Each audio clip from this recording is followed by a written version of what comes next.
할렐루야. 우리 옆분들과 인사하실 때 하나님께서 우리를 아름답게 만드셨습니다. 뭐 이렇게 인사하실까요? 예. 세상적인 미가 아니라 하나님 주신 그 아름다움을 볼 수 있는 그런 영안을 가지시기를 주님의 이름으로 축복합니다. 하나님은 세상을 아름답게 지으셨는데 우리가 경험하는 세상은 실은 그렇지 않죠. 요즘 특별히 한국에서 들려오는 소식들이 우리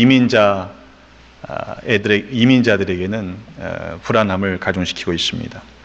북한이 연일 쏘아대는 미사일도 그렇거니와 북한이 혹시라도 핵을 사용하게 됐을 때 일어날 수 있는 위험성 때문이죠. 며칠 전 기사를 보니까 북한을 선제 공격하는 가상의 시나리오의 경우에도 많게는 첫날 수십만 명의 희생자가 날 수 있다라는 예측을 하고 있습니다. 게다가 아직까지 우리나라는 미군의 영향을 받고 있는 체계이기 때문에 미 대통령이 뜻밖의 카드를 사용하게 되면 우리가 예상하지 못한 일들이 있을 수 있다라는 그런 불안한 마음을 갖게 되죠. 그런데 정작 대한민국 국민 중에는 그런 걱정을 하는 사람들이 별로 없는 것 같습니다. 대통령으로부터 국민에 이르기까지 뭐 아무 일도 안 일어나겠지 그렇게 생각하고 행동하지요. 수년 전 대한민국 해군 함정이 북한 잠수함의 어뢰를 맞아서 두동강이 난 적이 있죠. 군인들이 희생을 당했습니다. 우리 국토인 연평도에 북한의 포탄이 떨어져서 사상자가 났어도 강 건너 불구경입니다. 눈앞에 펼쳐져 있는 상황들을 보면서도 오히려 음모론이 더 우세합니다. 국민 대부분은 그 일들을 보면서 설마 무슨 일이 일어나겠는가 하는 안일한 마음과 생각으로 사태를 바라보는 것 같습니다. 오늘 본문에 보면 예수님께서 이 세대를 향해서 무엇으로 비유할까? 이렇게 말씀하시죠. 그러면 사용하시는 비유가 아이들이 노는 장면을 통해서 이 세대를 비유하려고 하십니다. 한번 머릿속으로 이 장터에 모여서 놀고 있는 아이들의 그 무리들을 떠올려 보시기를 바랍니다. 여러분들도 어렸을 적에 소꿉장난 같은 거 하셨죠? 그러면 이제 뭐 엄마 아빠 놀이하면 나는 아빠 너는 엄마 뭐 이렇게 하면서 놀기도 하고죠. 또 병원 놀이를 하게 되면은 뭐 의사, 간호사, 환자 뭐 이렇게 나누면서 그렇게 놀이를 하기도 했었습니다. 흥미로운 것은 아이들은요, 어떤 놀이를 하다가 좀 실증이 나면 금방 그 다음 놀이로 바꿔서 아주 몰입해서 노는 것들을 보게 됩니다. 때문에 그런 나이에 따라서 함께 어울리는 집단을 가리킬 때 또래 집단 이렇게 표현을 하죠. 그 또래 집단은 무엇을 하더라도 쉽게 어울릴 수 있습니다. 본문에는 결혼식 놀이 그리고 장례식 놀이가 등장합니다. 결혼식 놀이는 그렇다 치더라도 애들이 무슨 장례식 놀이냐 이렇게 생각하시겠습니다만 당시에 아이들이 보고 흉내내고 재밌어 할 만한 그런 일들이 많지 않았다는 것을 생각해 보면 그럴 수도 있겠구나 뭐 그런 상황들을 감안하고 들으시기를 바랍니다. 제가 어렸을 때만 해도 동네에 방역하느라고 소독차가 흰 연기를 붕 하고 이렇게 뿜고 달려가면 온 동네 애들이 몰려갔고요. 몰려들어서 그 연기를 쫓아다녔던 기억이 있어요. 그게 뭐가 좋다고 그렇게 마셨는지 모르겠습니다. 그만큼 아이들에게는 뭔가 어른들이 하는 것을 또 그런 일들을 쫓아다니며 보는 흉내내는 일들을 놀이하곤 했죠. 유대인의 결혼식은 며칠 동안 피리를 불면서 온 마을이 함께 춤을 추고 먹고 마시고 즐거워하는 잔치입니다. 대부분의 사람들이 그렇잖아요. 흥겨운 음악이 나오면 저절로 고개를 끄덕이거나 발을 치면서 박자를 맞추고 리듬을 타게 되어 있습니다. 아이들이 결혼식 놀이를 하면서 피리를 붑니다. 어깨동무를 하고 어깨춤을 추고 그리고 신랑, 신부 이렇게 역할을 나누어 놀이를 하는 모습을 상상해 보십시오. 그들이 행복해하고 즐거워하는 표정을 짓는 것이 당연하지 않겠습니까? 그런데 어찌된 일인지 피리 소리를 듣고도 춤추는 아이들이 없는 거예요. 아마 우리 이 놀이 하자, 춤추자라고 먼저 시작했던 아이가 있다면 전혀 반응하지 않는 동무들을 보면서 머쓱해졌을 것입니다. 그래서 이번에는 우리 장례식 놀이를 하자 슬피 웁니다. 장례식 놀이를 할 때에 다 따라 울어야 맞는 거죠. 요즘에야 그런 장면이 없습니다만 옛날 시골 마을에서는 상여가 나가면 그러면 이제 뭐라 그러죠? 앞에서 종치는 사람이 이제 가면 언제 오나 뭐 이렇게 하잖아요. 그럼 뒤에 따라간 사람이 뭐라 그래요? 이제 그게 무슨 뜻인지도 모르고 그냥 죽음에 대한 심각한 이해 없이 아이들이 그 장면을 보면 그냥 따라 흉내내게 돼 있는 거죠. 유아실에 있는 아이들이 저기 뒤에서 예배드리고 있는데 얌전하게 지금 잘 예배드립니다만 아이 하나가 울잖아요. 그럼 그게 옆으로 옮아가요. 그래서 다 함께 우는 게 그게 정상입니다. 그런데 아이들이 장례식 놀이를 하면서 다른 친구는 우는 흉내를 내고 곡을 하는데 어떤 아이가 전혀 반응하지 않는 거예요. 무덤덤한 표정으로 그렇게 쳐다보고 있다고 한번 생각해 보십시오. 얼마나 어색하고 어울리지 않는 모습일까요? 문제는 예수님께서 바라보시던 이 세대가 그와 같았다는 것입니다. 아이들이 어떻게 노는지에 대해서 말씀하시는 놀이 문화에 대한 이야기가 아니었습니다. 주님께서는 이 비유를 매우 의도적으로 사용하셨습니다. 회개하라, 천국이 가까웠느니라. 광야에서 외치던 세례 요한의 모습은 마치 아이들이 장례식을 하면서 울었던 그 모습을 상징합니다. 세례 요한의 메시지가 그랬죠. 회개하라, 천국이 가까웠느니라. 세례 요한의 메시지를 듣고서 사람들이 두려운 나머지 많은 사람들이 몰려와서 회개의 세례를 받았습니다. 마태복음 3장 5절의 말씀에도 보면 이때 예루살렘과 온 유대와 유대 요단강 사방에서 다 그에게 나와서 자기들의 죄를 자복하고 요단강에서 그에게 세례를 받았다 그랬습니다. 심지어는 바리새인들과 사두개인들이 나와왔어요.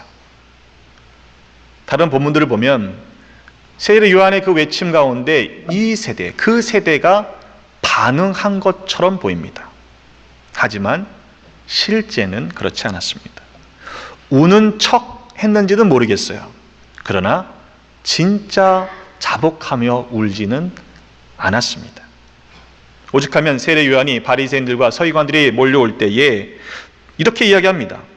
독사의 자식들아, 누가 너희를 가르쳐 임박한 진노를 피하라 하더냐. 그러므로 회개에 합당한 열매를 맺으라 라고 했겠습니까? 세례 요한에 대한 사람들의 실제적인 반응은 어땠습니까? 오늘 말씀에 보면 세례 요한을 향해서 귀신 들렸다 그랬습니다. 세례 요한이 광야에 살아가는 모습을 보면서 미쳤다라고 한 거예요. 생각해 보십시오. 그의 용모가 그렇습니다. 어려서부터 낙타털 옷을 입고 허리에는 가죽띠를 띠고 먹는 것은요 메뚜기와 석청을 먹었어요. 아니 무슨 고생을 그렇게 사서 한다는 이야기입니까? 다른 사람들처럼 적당히 떡도 먹고 그리고 어울려 포도주도 마시고 그렇게 살면 누가 뭐라고 한다는 것입니까? 왜 그렇게 유별나게 요상한 복장을 하고 광야 한가운데서 사느냐 비아냥거렸던 것입니다.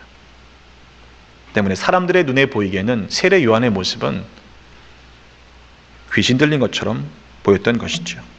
그래서 귀신 들린 사람, 미친 사람 같은 그의 이야기를 진짜로 귀담아 듣지는 않았던 것입니다. 물론 회개의 세례를 받을 때는 잠시라도 그들이 진짜 그러면 어떡하지? 두려운 마음에 안전장치로 회개의 세례를 받아놓는 건 좋겠다. 아마 그렇게 생각했던 모양인 것 같습니다. 문제는 저들이 회개에 합당한 열매를 맺지 못했다는 것이죠. 예수님께서는 지금 그것을 지적하고 계십니다. 형식은 있었습니다. 그러나 형식 안에 알맹이가 빠져있는 외식하는 자들을 향해서 경고하고 계시는 메시지입니다. 겉으로는 그런 것 같지만 실제로는 형편없던 것이죠. 그러면서도 자신들이 잘하고 있다라고 착각하는 세대를 향해서 예수님은 말씀하시는 것입니다. 우는 척만 하지 말아라. 왜? 진짜로 너희들의 죄악을 통회하며 가슴을 찢는 회개를 하지 않느냐. 아마도 그 메시지가 나와는 상관없는 것이다 라고 여겼기 때문일 것입니다. 심판? 나랑은 상관없어. 세례 요한이 와서 빵도 먹지 않고 포도주도 마시지 않으니 너희가 말하기를 그는 귀신 들렸다 하고, 인자는 와서 먹기도 하고 마시기도 하니까 너희가 말하기를 보아라, 저 사람은 먹보요 술꾼이요 세리와 죄인의 친구로다 한다. 언제는 안 먹고 안 마신다고 귀신 들렸다 하더니 이제는 먹고 마시니까 조롱하는 것입니다. 판단의 기준이 왔다 갔다 하는 거예요. 이랬다 저랬다 자기들 편한 대로 판단합니다. 말씀이 기준이 아니라 내가 기준이 되어버린 것이죠. 예수 그리스도께서 이 땅에 오셔서 죄인이었던 우리를 십자가대로 돌아가심으로 그 피값으로 구원해 주셨다는 사실, 그리고 우리의 친구 되어주셨다는 그 은혜를 감사하며 기쁨의 잔치를 결혼식처럼 벌일 때에도 그들은 피리 소리를 들음에도 기뻐하지 않았습니다. 춤추지 않았습니다. 어울리지 않았습니다. 예수님께서 우리를 구원했다는 그 복된 소식을 들음에도 기뻐할 줄 몰랐습니다.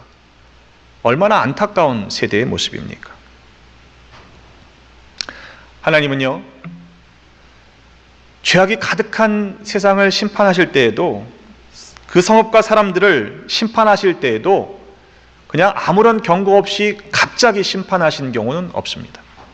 항상 먼저 경고하시죠. 그리고 그것도 오래 참아주셨습니다. 노아의 때도 그러셨습니다. 창세기 6장 5절에 보면 사람의 죄악이 세상에 가득했다 그랬습니다.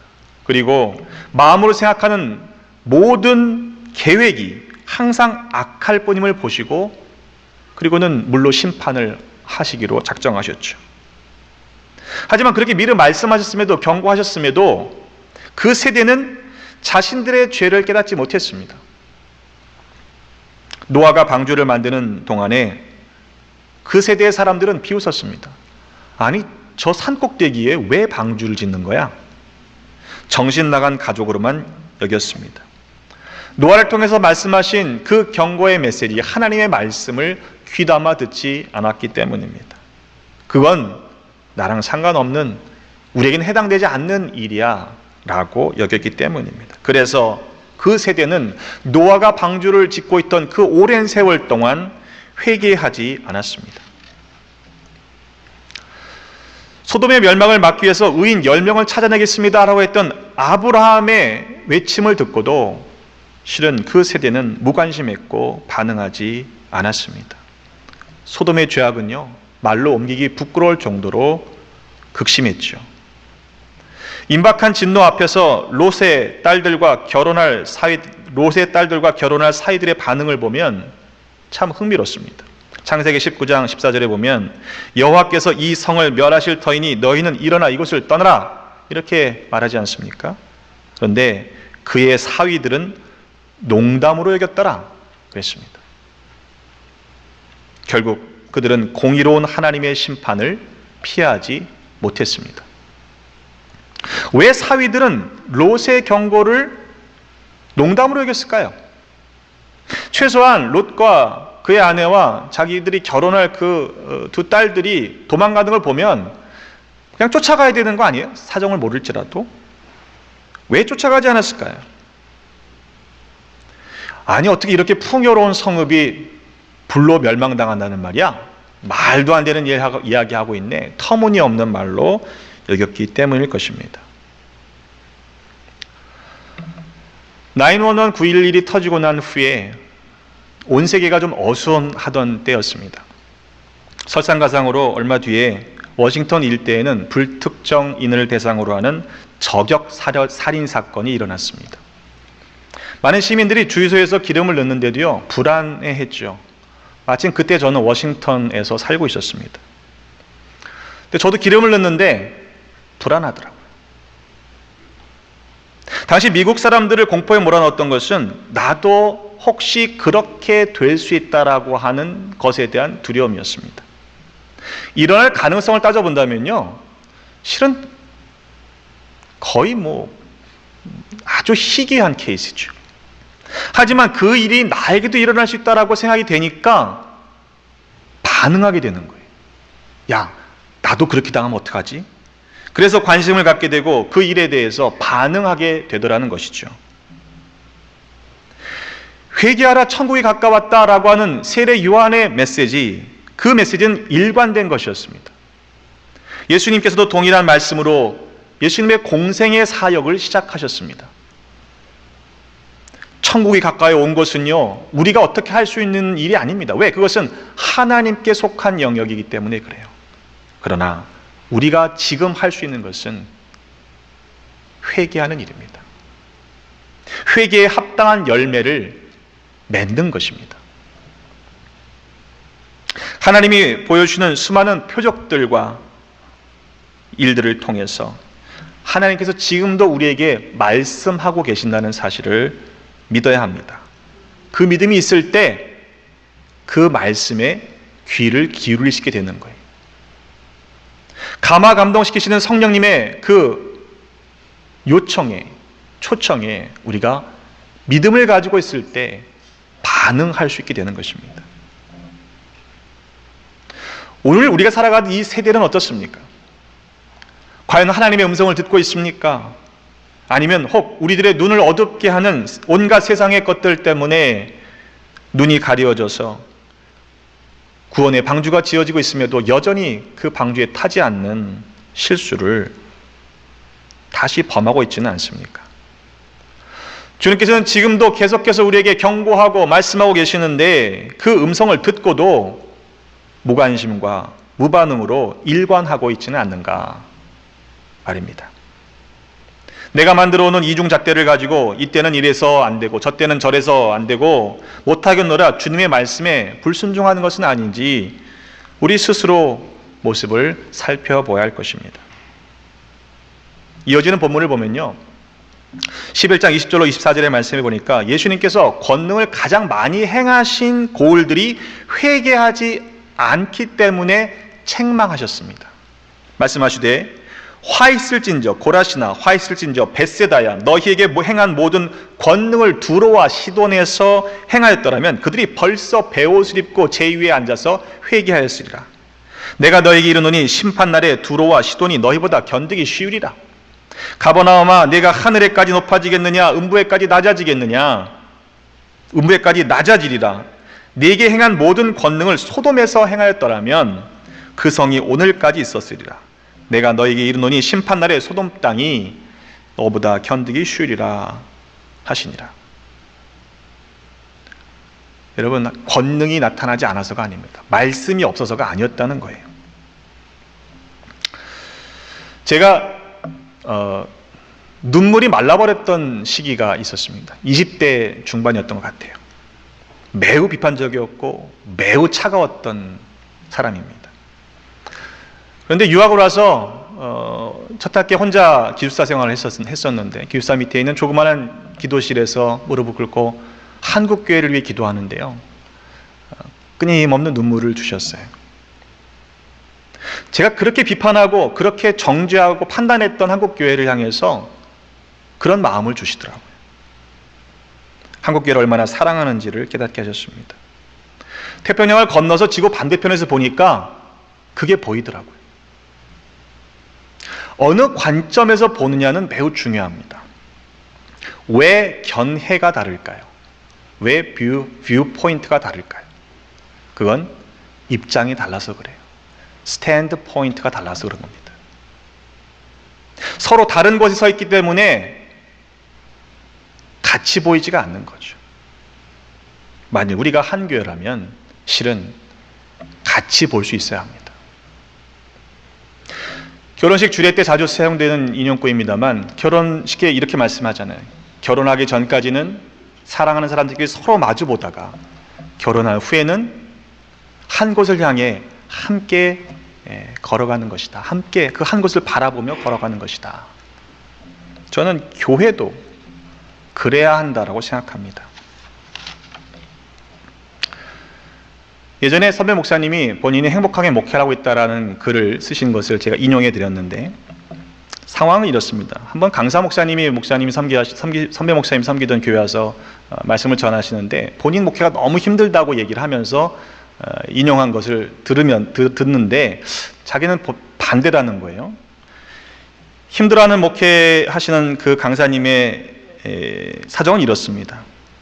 강사 목사님이 섬기는 교회에서 설교를 짧게 하면 뭐 아는 게 있어야지, 할 말이 없으니까 짧게 하지, 길게 하면 내용도 없으면서 길기만 하다, 신방 가서 많이 먹으면 먹는 것만 밝힌다, 적게 먹으면 식성이 까다롭다, 옷을 잘 입으면 외모에 신경 쓴다, 대충 입으면 교회 망신시키냐, 신방 다니면 얻어먹으려고 다니냐, 소홀히 하면 게으르다, 회의를 잘하면 정치꾼이다, 못하면 무능하다, 세상 이야기를 하면 세속적이라 하고 이야기하지 않으면 세상 일에 무식하다, 누가 오래 이야기하면 편애한다 하고 거리를 두면 사랑이 없다, 가족을 돌보느라 교회 일에 조금 소홀히 하면 가족만 챙긴다, 교회 일에 매달리면 자기 집안 하나도 다스리지 못하는 목사라 라고 하기에 힘들다 그랬답니다. 그때 그 강사 목사님의 이야기를 들으면서 이 선배 목사님은 나는 안 그런데 그랬다는 거예요. 설교를 짧게 하면 요점이 분명해서 좋다, 설교를 길게 하면 배울 것이 많다, 신방 가서 밥을 많이 먹으면 성격이 소탈해서 좋다, 밥을 적게 먹으면 먹을 것을 탐내지 않으니 좋다, 옷을 잘 입으면 감각이 있어서 좋고 옷을 편하게 입으면 검소해서 좋고, 신방을 다니면 교인들을 사랑한다 하고 신방을 혹 소홀히 하면 기도와 말씀에 전념한다 하고, 회의를 잘하면 행정 능력이 있다고 못하면 세상 일에 초연하다 하고, 정치적인 세상 이야기를 하면 예언자적인 말씀이라 하고 세상 이야기를 전혀 하지 않으면 복음적이라고 하고, 누가 오래 이야기를 하면 정이 많다 하고 거리를 두면 모두에게 공평하다, 가족을 돌보느라 교회 일에 좀 소홀히 하면 가정사의 모범을 보인다고 하고, 교회 일에 매달리면 주님을 위해 가정까지 희생한다. 제가 볼 땐 좀 과정된 것 같아요, 그죠? 근데 목회에 대한 이야기는 실은 아닙니다. 제가 드리고 싶은 말씀은 믿음의 관점이에요. 만일 우리가 어떤 일들을 바라볼 때에 항상 매번 부정적인 반응을 하고 있다면요, 이건 실은 우리의 영적인 심각한 문제를 가지고 있다는 말이 됩니다. 좋으냐 싫으냐 이 호불호의 문제가 아니에요. 사느냐 죽느냐, 그것도 영생 영벌 둘 중에 하나를 선택해야 하는 상황 속에서 우리들의 믿음의 관점은 결국 내가 어디 서 있는지를 나타내기 때문에 여러분 우리가 심각하게 여겨야 하는 거예요. 여러분 어떻게 살아가시겠습니까? 이 세대에 살아가는 풍토에 휘말려 그저 그렇게 살아가시겠습니까? 바라기는 우리 모두 회개의 눈물을 회복하십시다. 그리고 구원의 감격을 누렸다면 기쁨의 눈물도 우리 되찾읍시다. 그것은 하나님과의 관계를 통해서 회복되는 일입니다. 지금도 말씀하시는 하나님의 음성에 귀 기울이시기를 간절히 바랍니다. 아직도 기다려주신다는 건요, 여전히 우리에게 기회가 있다는 이야기입니다. 우리에게 여전히 기회를 주시는 하나님의 초청에 여러분 반응하고 응답하는 우리 모두가 되시기를 간절히 바랍니다. 눈물도요 종류가 있어요. 한번 그 문이 닫힌 후에 슬피 울며 이를 갈미 있으리라고 하는 그 말씀에 속한 우리가 되어야 되겠습니까? 거룩한 슬픔에 눈물을 흘릴 수 있고, 또한 거룩한 기쁨에 반응하며 기뻐 울 수 있는 그런 우리 모두가 되시기를 주님의 이름으로 축원합니다. 기도하겠습니다. 하나님, 우리에게 회개할 수 있는 은혜를 주시니 감사합니다. 믿음으로 반응하게 하시니 감사합니다. 그러나 때로 세상의 이 세대의 흐름에 동조해서 하나님이 기뻐하시지 않는 일들을 따라갈 때가 있음을 고백하며 회개합니다. 우리에게 여전히 주시는 기회를 하나님 그것이 영원할 것처럼 착각하며 놓치지 않게 하시고, 우리를 참아주실 때 다시 주님께 돌아가는 믿음의 결단이 있게 하여 주옵소서. 하나님의 관점으로 볼 수 있는 믿음의 사람들이 되기를 간절히 소원하오며 우리를 위해 목숨까지 내어준 예수 그리스도의 이름으로 기도드립니다. 아멘.